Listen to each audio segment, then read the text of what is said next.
We interrupt our program to bring you this important message.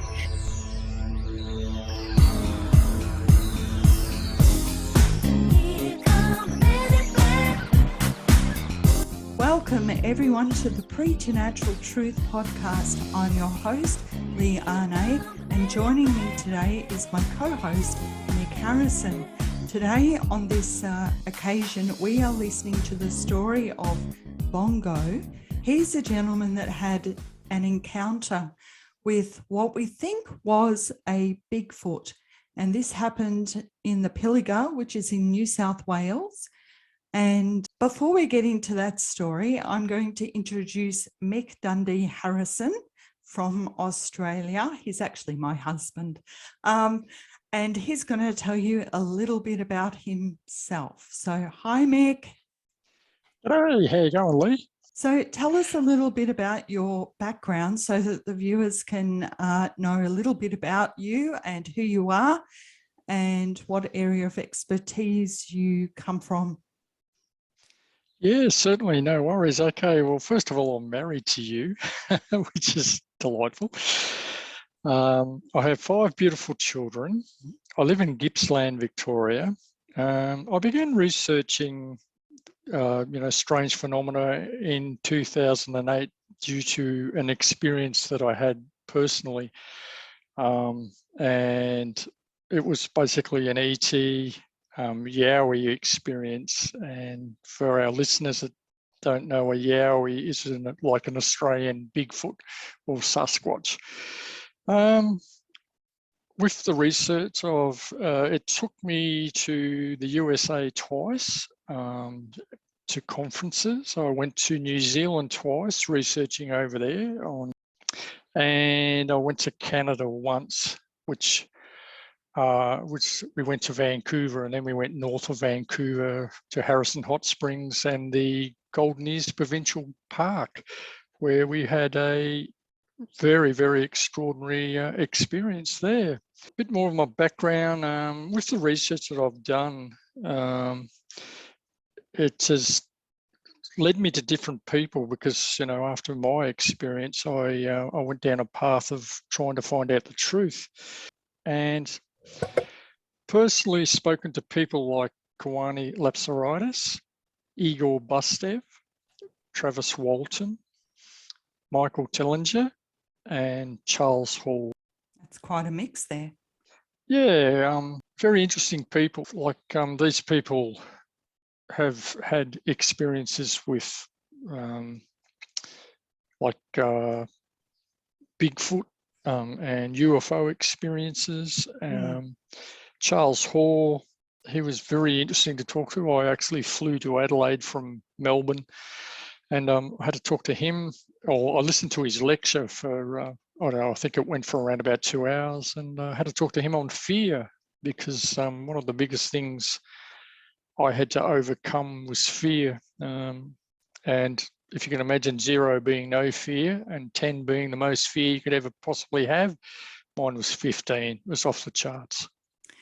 And just to let the viewers know a couple of details about your experience, but we are going to come back and do a complete show about that because there's so much more to it than just what you're touching on now. But if you could just give them an enticer as to what that's about, what happened to you? Yeah, certainly. It happened on March the 5th, 2008. And basically it was just a normal day, and I went up into an area in my work site where, being an arborist, I had to cut trees down. And when I got up into the area, I had a really intense feeling of being watched physically. It just felt so intense. And as the day progressed, it sort of went, this feeling of being watched. It was amazing. And then at the very end of it, I saw basically a small grey ET around about 2 or 3 foot tall, and it was more a pearly white colour than grey. And it just changed my whole life. Just made me do a 180-degree turn in life, and I developed post-traumatic stress from it. And your body was vibrating, wasn't it? Yes, absolutely. At the very end there it was. It was just phenomenal. And I'll be happy to tell that story later on.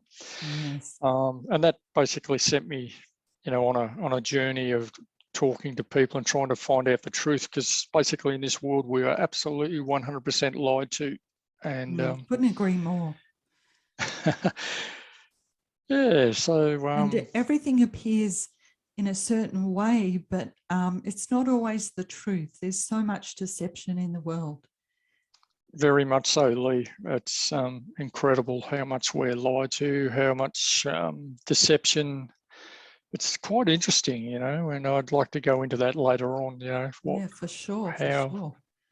Actually, that could be our next show. How about that? Yeah, sounds good. Well, today we're actually going to talk about Bongo, and that's just his nickname. People call him Bongo, and he's a gentleman that was, I guess you could say, hijacked by some kind of a creature, which he doesn't actually come out and say it was a Bigfoot, but by all description, for what people post about the Pilliga, because it has such a how could you say that it's got many, many stories about the Pilliga. And I think there's even a movie called There's Something About the Pilliga, which we saw one time, but it really wasn't that great. But anyway, tell us more about Bongo and what his story is, and then we're going to take a listen to it. Yeah, certainly, Lee. So Bongo was a gentleman that was delivering a car back in 1978. And he was travelling from a town called Balata, which is in New South Wales, and he was travelling down to another town called Narrabri, and he got lost in the Pilliga forest. And what was happening, he was getting very, very low on fuel. And the Pilliga forest is a very interesting place. It's approximately 500 square miles of scrub and juniper woodland forest. It has eucalypts. South of this Pilliga forest is a town called Coonabarabran, and then to the north is Narrabri. It has a highway that runs straight through the middle of it, basically north to south. We went there once, didn't we? We actually drove through the Pilliga, and yes, we did. Having known all those stories, I just kept thinking at that time, I hope we don't break down. Yeah, well, just basically with this gentleman, he was getting low on fuel, and he got lost in the Pilliga forest. And if you listen to the story, it will actually tell you, what happened to him. Yeah, and so there were a couple of guys doing some research on this, and one of them had a radio station. Now, I think his name was Trevor. Was that correct? I think one of the guys that was out in the forest, in the Pilliga forest, that was doing a link to the radio station was Trevor Chappell. That's right. And so the guy that was out, he met up with Bongo, and he encouraged him to call in to the radio station. And this is a recording of that call. So we're going to have a listen to this, and we'll give some commentary in between. Have a listen. Good morning, Bongo. Oh, hello there. This is Bongo here. Yeah, I'm at the Happy Day Stay Retreat. Miss Annie woke me up and says that they're talking about what happened to me back in 78. That's why I'm here. Where are you exactly? Happy Day Stays Retreat, like a sanitarium. In this interview, which is done in 2006, he's talking about staying at the Happy Days Retreat, which is a sanitarium, a mental health facility. And I just wonder if it's this experience that has put him there, and he's been there for a long time. Okay. I was bringing a new vehicle down, brand new vehicle down from Balata, heading towards Narrabri in 1978. In September it was 78, and heading for Tamworth, and I missed the turn off out of Narrabri to go to Gunnedah, and I kept going, and I didn't know where I was going. And I saw these old mileage pegs on the side of the road. They'd been like painted over in those days, and I thought the engraver in it was a G, like for Gunnedah, but in actual fact they were a C for, turned out to be Coonabarabran. Right, okay. And about halfway along the road sort of thing, I started to get a bit concerned. The fuel was running pretty low, and in the distance I saw what turned out to be in those days a telecom beam heading my way. So I got out and I waved him down. It was pretty late in the afternoon, not just before dusk it was. Anyway, pulled up and he cracked the window down just a frightened little bit.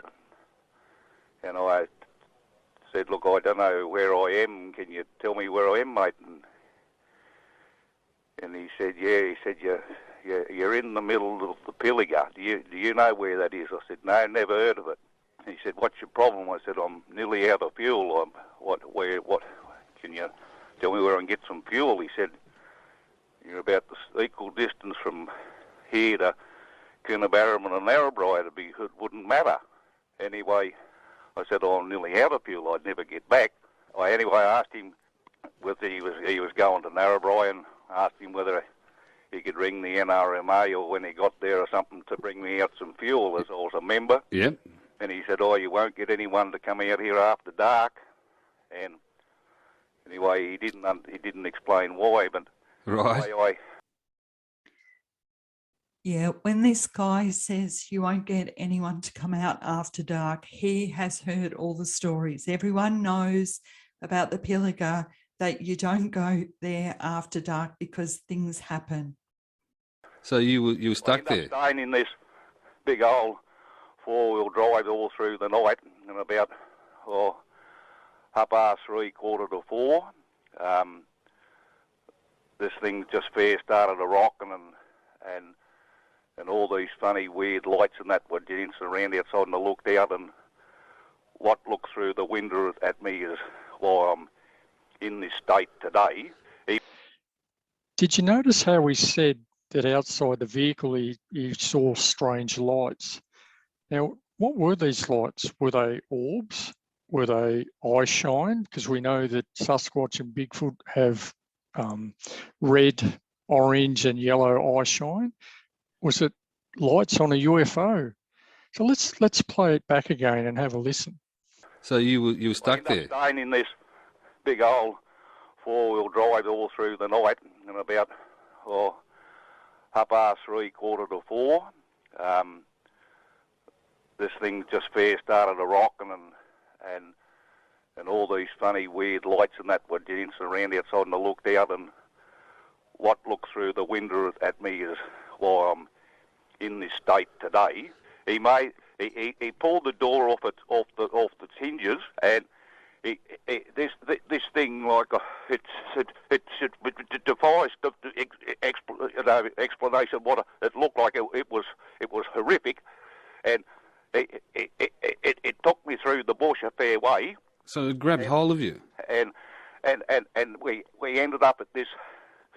I suppose you'd call it a humpy sort of a thing, and this thing had a real fetish, obviously, for real thin, bow-legged, knock-kneed, white, hairy legs. He had pairs of legs hanging up, and so he's talking about legs, obviously hanging up there, white pairs of legs with hairy legs. I mean, is this human legs? Like, what do you think this is, Mick? Yeah, well, I don't know. I've sort of listened to this story probably 10 times, and I know, that I've heard of human mutilation, of people being torn limb from limb type of thing, and I don't know whether they're like kangaroo legs or wallaby legs or human legs. Then in the next breath he says, he looked at me and realized I was of no use to him. So he's almost saying this thing was summing him up, and so he took him back. So we'll listen to that part again, because we really want to dissect this story and get every bit. He pulled the door off the hinges, and this thing, like, it defies explanation. What it looked like, it was horrific, and it took me through the bush a fair way. So it grabbed hold of you, and we ended up at this. I suppose you'd call it a humpy sort of a thing, and this thing had a real fetish, obviously, for real thin, bow-legged, knock-kneed, white, hairy legs. He had pairs of legs hanging up, and when he realised that I was no good to him, he took me back. He took me back to the edge of the road, whatever it was. I assume it was a he. If it was a she, there's something wrong in the world. But Bongo. I never ever saw him again. And a timber truck picked me up the next morning when it went through, and he took me to Coonabarabran, and it wasn't long after that they made me stay at Happy Days Day Retreat, and I've been here ever since. Bongo, that is just an amazing story. And Miss Annie tells me apparently that there's some idiot out there in the middle of it somewhere last week or something, tempting fate. There's got to be something wrong with the person. Can you give us if I can't, not pushing you too hard, what did it look like? I can't explain it. It was horrible. Pretty scary story there, Bongo, and thank you for that. Oh. And you look after yourself, okay? I'm going to pass your concerns on to Trev, who is our roving reporter, Trevor Chappell and Anna Mulder, who we've got out there in the Pilliga Scrub tonight. Bongo, thanks for your call, all right? You look after. So you can hear how absolutely tormented he is by this whole experience. That stress, the post-traumatic stress hasn't left him when he mentions this story again. It's like he's set back in time, reliving that over and over again. You can just tell that in his voice.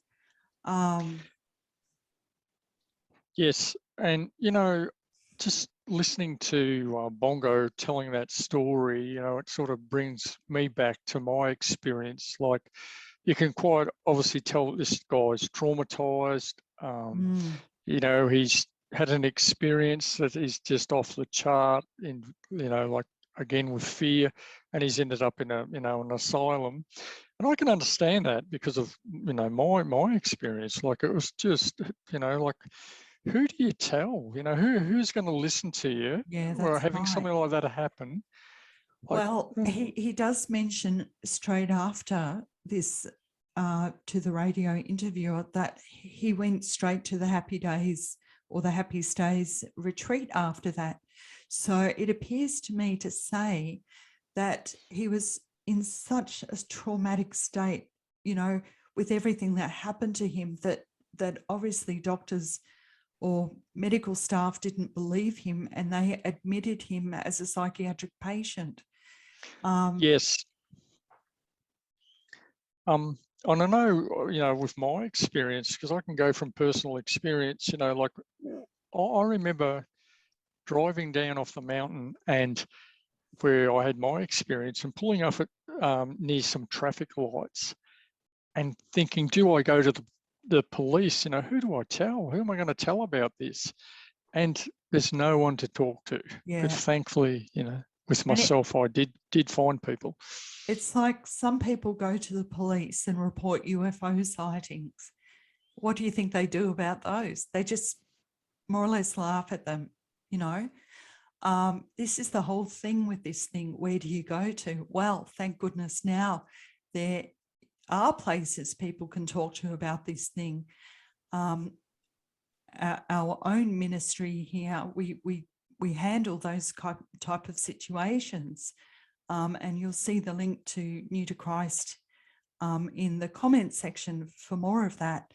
But getting back to Bongo, this is such I actually feel tense when I'm listening to it. Yeah, well, same here, Lee, because you can feel the fear, and you can notice, when he's telling the story, he really starts to, decline. He's reliving it. He starts to stutter, and and fear. Like when you're reliving it, he wasn't actually answering the questions that the radio presenter was asking him. He was just reliving the moment. And yeah, he was back there at that place again, literally, like you said, reliving that moment. Yeah, and an update on Bongo. I mean, his experience happened in 1978. I was only 11 years old then, and when he made this recording on this radio station, did you say it was 2006? 2006. Yeah. So okay. This, and this experience happened basically 44 years ago, if you take it from now, 2022. Yeah. And it's a long time ago, but it's still very, very fresh, and yeah. So he was in that mental health facility for quite some time afterwards. And just an update on Bongo as well. He has passed away. He's no longer with us. And I got that information, I think it was last year. So that's sad that, he spent the rest of his life there. It's quite sad. Very much so. And, that his story is only one of probably, I'll guess, I know around about 5 or 6 that I've heard of the Pilliga, it's a very, very strange place. And there's a lot of paranormal activity. I know that truck drivers, like the highway, it's called the Newell Highway, and it goes, like I say, from Narrabri to Coonabarabran. It's 121 kilometres long through the forest, and truck drivers 100% refuse to stay, or like in a truck stop overnight there. None of them will do it. They either stay in Narrabri or they stay in Coonabarabran because of what's happened. Yeah. One of the things I do want to bring up is that you and I have had a journey which involved Bigfoot, and I've actually seen 3 of them, had 3 experiences with them. But what we know now was very different at that time when we had those experiences. And there's just like in the alien UFO communities, people are believing that these alien beings are from other planets. They're here to save the world. They're here to help humanity, but we have to raise our vibration, our frequency. They also believe that these alien space races from other planets are here to shift us to the 5th dimension and to a new Earth. But this is actually false. It's a false deception, and it's no different to the Sasquatch movement that's happening now. And we were involved in that, so we're speaking from experience there. There are communities that almost worship these Bigfoot as, I don't know, some kind of a thing, that they think is a remnant of humanity going back to ancient days. We've heard all sorts of things about them, and some people talk to them and leave them gifts and leave them food, and it's a little bit they're enticing them, and of course they will get to see them if they do that. But the deception is this: these beings are the same as aliens, and they present themselves as these type of beings because people are fascinated with them. People want to know more, and they explore and they get deeper and deeper and deeper in these deceptions. And And we've met quite a few people that, you know, study the glyphs that they leave and different things. But on the other hand, we've heard so many bad stories from people that are engaging in these type of activities that people really need to be aware.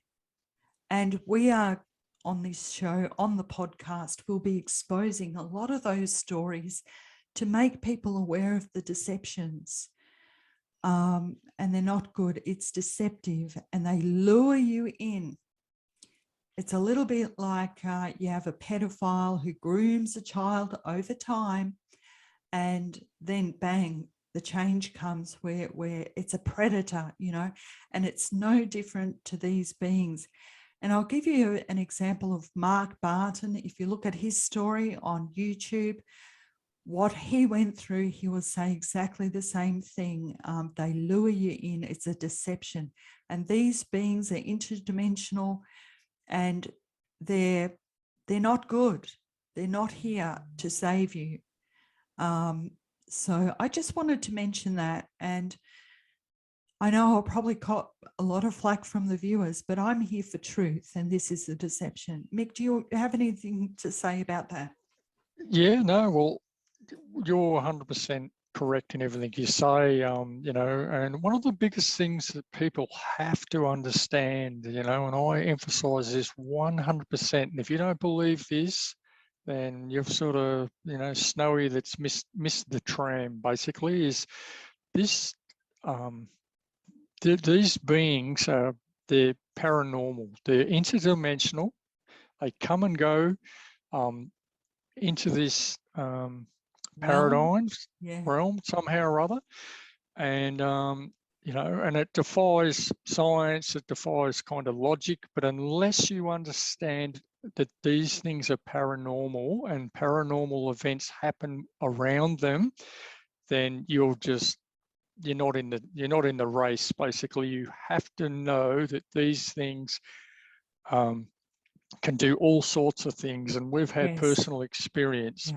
And a lot of our information has come from Australian Aboriginals, because I've spoken to elders and to people that are in the know, you know, like Aboriginal people.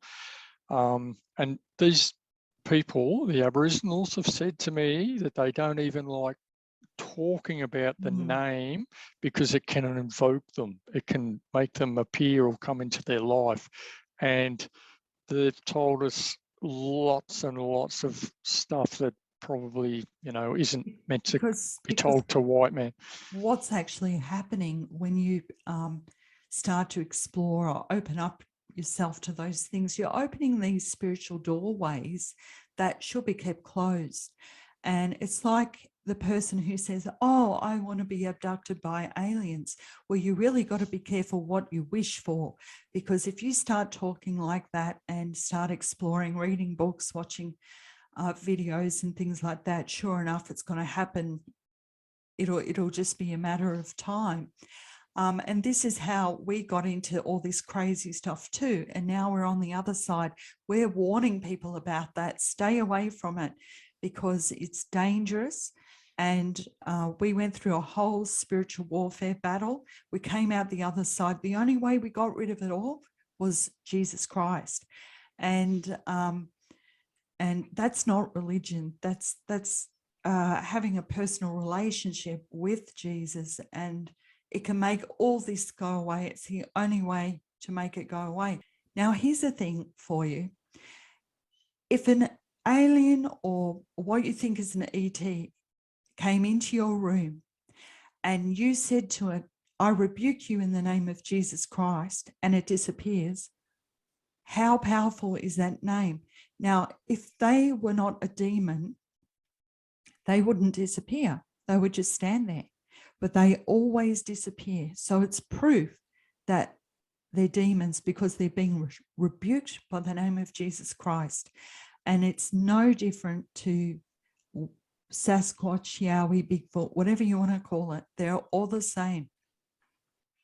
Yes, Lee, well, I'm going to tell you here and now, I'm not going to beat around the bush to all our listeners. I was an atheist up up until 2017, you know, I kind of believed there was a creator that created the world, but I sort of, you know, when it comes to Jesus and God and all that, I was a bit on the back foot with it. But after an experience that we had in the Golden Ears Provincial Park, kind of, what is it, northeast or north, sort of, no, yeah, it is, it's northeast of Vancouver. That just, like, we had a paranormal experience there. There was 3 of us witnessed what we witnessed, and you were one of them, and there was another gentleman. And it just changed my whole life. That was, I think, the crux of it, where I just decided to turn to become a Christian, to follow Jesus, because it really scared me. That put the wind up me, what happened there. And it was actually all the experiences that happened to us that we did become Christians, because we were actually begging for help at that stage. The spiritual warfare was out of control. We had black helicopters above us and white vans following us, taking pictures and all that kind of stuff. And you just wanted to stop, you know, you just wanted to stop. And there was just nothing stopping it. And that was the only way to make it stop. And it did, it all went away. But then we really discovered Jesus and his power and authority, and put that into our lives, and everything changed completely. Yeah, well, if you ask my children, they all laugh, because they couldn't believe that myself, being an atheist, then turning to Christ, they just couldn't believe the change that I'd had. And I found that the only way for all of this to go away was to call on the name of Jesus. And I'll tell you here and now, to all the listeners, since I've done that, it stopped. It has just all stopped. And like, we had shadow beings running through our house. We had paranormal things where pictures would move on our walls and things would move. And remember that day we had the air conditioner, we turned it on, it started spitting out ice chips. And do you remember we had the phone calls, strange phone calls, and looking at the telephone number, it's 1 2 3 4 5 6 7 8 9, stuff like that. Then you that's not normal. You had a text on your phone with the alien face. Got the alien head. 10 of those. And when I questioned the people, why are you sending me this? And sent them photos, they said, no, we didn't send that. So yeah, there was all sorts of crazy stuff. And you get to the point you think you're going absolutely insane. But I think, looking back now, I wouldn't want to go through all that again, but I'm glad where I am today. And I'm happy to tell people about those experiences, and that it's the wrong way. It's not a good path to be on. No, definitely, you're definitely right. And like you were saying earlier, just before, where people wish to be abducted or have an experience, I'll tell you here and now, never, ever, ever, ever wish for that. I'll tell you here and now, because you basically, like playing, it's like you being 5 years old and playing with a hand grenade, and you've got the handle in your hand and you've already pulled the pin, and you're a 5-year-old and don't know what you're doing, because you will really go down the wrong path. Yeah. Take it from me, do not go down that path, and please. If you're channeling Bigfoot, and a lot of people are receiving telepathic messages from aliens, Bigfoot. If we look at Timothy 4:1, it says, the Spirit explicitly says, in latter times, some will fall away from the faith, meaning our Lord, and paying attention to seducing spirits and doctrines of demons. And the Lord says we perish through lack of knowledge. So anyway, Mick, it's been a great show and interesting story about Bongo for sure. And we've got a lot more people to hear their stories too on the Bigfoot phenomena. But that's not all we do on the show. We do all sorts of things about alien, UFO, any sort of paranormal experiences too. But thanks for joining me today. That's okay. And we'll see you next time. Thank you to the audience for listening, and tune in again to Preternatural Truth Podcast. Enjoy your day. God bless. God bless.